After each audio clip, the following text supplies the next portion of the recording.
Hey, what's up, guys? This is your race pace coach.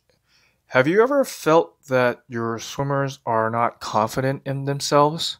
Okay, so today we will go over developing confidence in swimmers. Okay, so the first thing is first, you want them to have a positive mindset. Okay, as for you as a coach, you want a positive mindset, and that will carry on to your swimmers. Okay, so developing the positive mindsets for your swimmers. Okay, first thing you gotta do is always tell the swimmers to be positive and think about things that will make them do better. Have them ask themselves questions on things that will help them become better. Don't make them think about statements, questions about how they will get better. Okay, like, how can I swim better butterfly?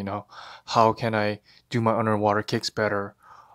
Instead of things like, "Oh, I don't think I can do it," or "I'm not good enough." So instead, no statements, questions. Have them start questioning the things that they do in a positive way so that they can learn how to improve themselves instead of just, with statements where they just give up. Okay? So positive mindsets, things, and then when it comes to like race time, so when it comes to those swim meets, racing, when the swimmers say that they're worried about how well they do at the meet or their events, what you gotta tell them is, look, you do not you gotta try to focus on thinking about how you're gonna swim each race. Say like they're swimming 100, right? You gotta tell them to think about how they're gonna do each lap, and then make it specific and make it detailed.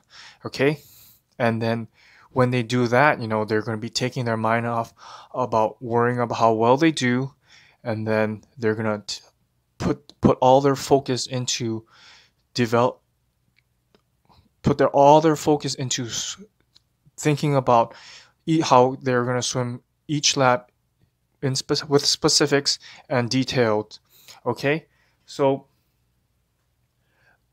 and once they do that and they practice that over and over and over again, they're going to start to develop a better positive mindset about how they're going to race each event instead of worrying about what how well they're going to do. Okay, so they have to keep practicing that, every day, every day at a swim meet, and then every day at swim practice.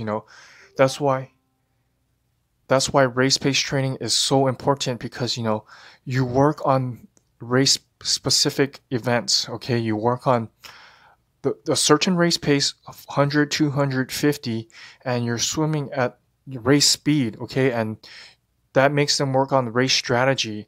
Okay, and every time they work on that, with the more they practice it at practice, the more they're going to do it at the meet. Okay, if they don't do it at practice and they're just swimming high yardage, max yardage workouts, they're not going to be able to think that way, and they're just going to worry about how how they're going to do after the race. And then, going into a race, okay, if they're worrying about how well how they're going to do, and how if they're going to do bad, and then they swim the race and then they do bad, it's like a double negatives. Okay, so it's going to kill their motivation, kill their confidence even more if they do that. So this is why I believe that race pace training is so important, is because it works on this positive mindset, and it builds your swimmer's confidence to become better and to become faster. Okay, next thing is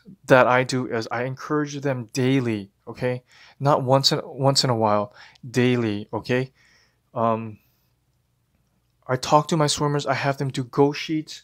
You know, um, when it comes to like stroke corrections at practice, okay, I guess these two are kind of the same, but we'll just go over them. Okay, when it comes to stroke corrections at practice, all right, I like to correct their strokes and tell them what they're doing wrong, I mean, not what they're doing wrong, but what they need to work on. Okay, so there's a difference. You cannot say that, oh, you're doing this wrong.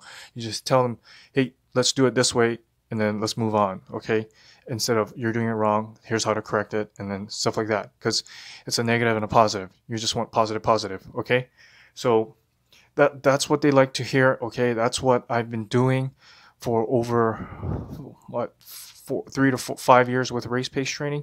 You know, kicking hard, like things like that. And then we're using the headsets. Okay, headsets are important when it comes to swimming. Okay, most swim clubs in the state, I coach in the state of Hawaii, and most swim clubs in Hawaii, they don't even use headsets. It's ridiculous. Okay, all right, it is ridiculous, because headsets is a really important tool that a coach and a swimmer can use to communicate with each other while they're swimming in the water, and you don't need to wait till they touch the wall. Okay, so, and that's how you're able to hit every swimmer at practice. Okay, you're you're you're going through each swimmer and telling them how to correct their stroke. All right, you're getting that one, and then that one, and that one, and you're able to communicate with all your swimmers.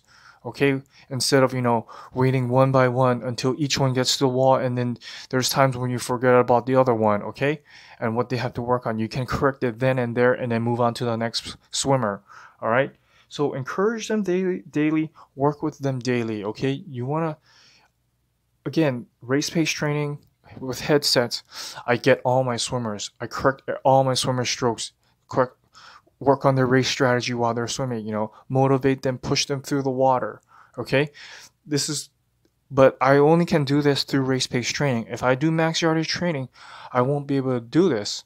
Okay, because it's going to take too much time, because normally when you're doing max yardage training, you pretty much have two stopwatches in your hand, and your swimmers are dependent on you for their times and stuff like that. Where race-based training, they look at their own times when they get to the wall. They start on their own, they do their sets on their own, and then they have sheets that are provided for their target time and their interval. Okay, so encourage them, work with them. Okay, while I was doing high yardage training in the past, I would probably only work on like probably my top 5 or top 10, and then you have 30 swimmers.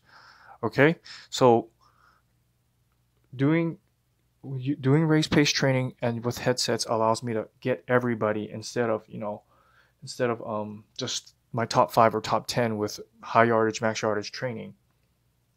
Okay. Past results of older swimmers. Okay, so what I'm talking about is, I have I'm talking to one of the younger swimmers and telling her that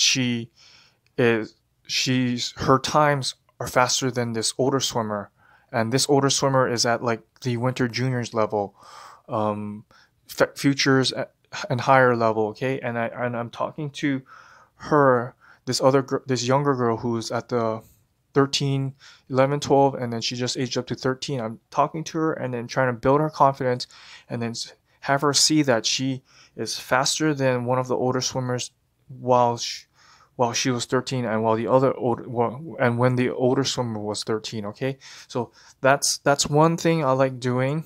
Okay, I like showing them that you show the times, you compare the times, and then you show them that how much faster they are versus the older swimmer when the older swimmer was at that younger age. Okay, and that really brings up their confidence and gets them going. Okay, but you still have to work with that swimmer daily to help them bring their confidence up, bring their skills up, and make them better and faster. Okay, all right.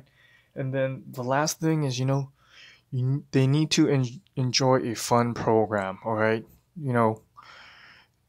and that shows results. Again, race-paced training is great. All right, kids get quality workouts, kids get quality results, and then after each set, you're socializing, talking, enjoying it, and having fun. Okay, I've never seen any practice where kids climb out of the pool, talk story, and then go back in, do their sets, and then talk story, and then go to a swim meet, race hard, get awesome results, and then, you know, repeat. Okay, so race pace.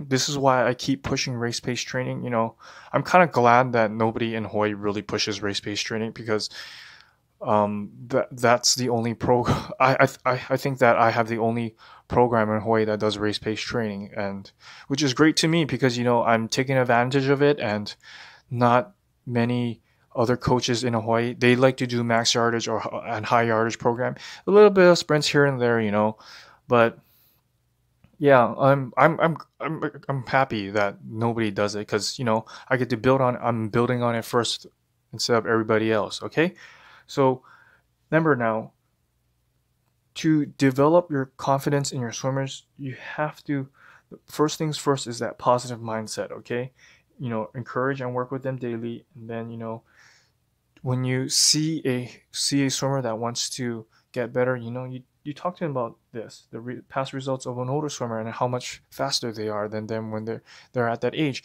and that's really what's going to start to push them to become even faster.